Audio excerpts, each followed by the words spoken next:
Welcome to trading universe. இங்கே trade என்ன இருக்குன்னு பார்க்கலாம். எனக்கு டேட் பார்த்தீங்கன்னா 10th ஆகஸ்ட், டைம் வந்து ஈவினிங் 5:40. நமக்கு கோல்டு, சில்வர், நாஸ்டாக், S&P 500 4 பேரில் பண்ணிகிட்ருக்கோம். 4மே வந்து ஹோல்டிங்கில் இருக்குது. 1 வீக் மேலே ஹோல்டிங்கில் இருக்குது. And then gold, silver 1 week மேலே ஹோல்டிங்கில் இருக்குது. நாஸ்டாக்கும் S&P 500 பார்த்தீங்கன்னா 2 வீக்ஸ் ஆக போகுது ஹோல்டிங்கு.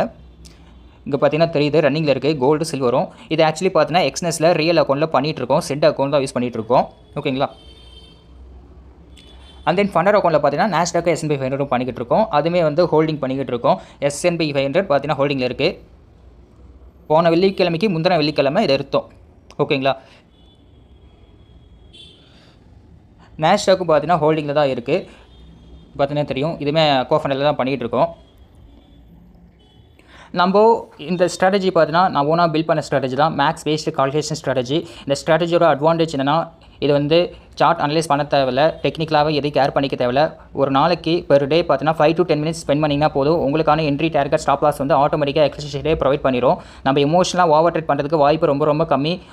ரிவென்ஸ் ட்ரேட் பண்ணுறதுக்கு வாய்ப்பு ரொம்ப கம்மி. நம்ம ப்ராப்பர் ரிஸ்க் மேனேஜ்மெண்ட், மணி மேனேஜ்மெண்ட்டோட பண்ணுறோம். அப்படிங்கிறனால நம்ம வந்து ப்ராப்பராக பண்ணிக்கிட்டு இருக்கோம். கன்சிஸ்டண்ட்டாக பண்ணுறீங்க அப்படிங்கிறப்ப எல்லாராலையுமே ஈஸியாக ப்ராஃபிட் பண்ணுற மாதிரியான ஒரு விஷயம் தான். நமக்கு வருஷமே 80 ட்ரேட் தான் கிடைக்கும். சில ட்ரேட்ஸ்லாம் ஹோல்டிங் பண்ணுவோம். 1 month ஹோல்டிங் பண்ணுவோம், 2 month ஹோல்டிங் பண்ணுவோம், 1 week ஹோல்டிங் பண்ணுவோம். நம்ம ப்ரீவியஸ் 5 years மேலே வந்து இதை பேக் டெஸ்ட் பண்ணியிருக்கோம். லாஸ்ட் 1.5 வருஷம் வந்து எக்ஸ்னஸில் லைவ் அக்கௌண்ட்டில் பண்ணிகிட்டு இருக்கோம். லாஸ்ட் 7 month to 8 month தான் பார்த்தீங்கன்னா ஃபண்டர் அக்கௌண்ட்டில் பண்ணிகிட்டு இருக்கோம். ஃபண்டர் அக்கௌண்ட்லேயுமே கன்சிஸ்டன்ட்டாக பே அவுட் போகிற மாதிரி தான் பண்ணிக்கிட்டு இருக்கோம். இன்றைக்கி கூட ஒரு பே அவுட் போட்டிருக்கோம். ஓகேங்களா. பார்த்தீங்கன்னா தெரியுது ஃபண்டர் அக்கௌண்ட் நம்ம பே அவுட் எடுத்துருக்கிறது. ஸ்ட்ராட்டஜி ரொம்ப சிம்பிள் தான். ஜஸ்ட் அடிஷன் சப்ராக்ஷன் பேஸ் பண்ணி தான் பில்ட் பண்ணியிருக்கோம். ஓகேங்களா. தேங்க்ஸ் ஃபார் வாட்சிங். இந்த வீடியோ பார்த்தீங்கன்னா ஜஸ்ட் வந்து ஒரு எஜுகேஷன் பர்பஸ்க்கான வீடியோ தான்.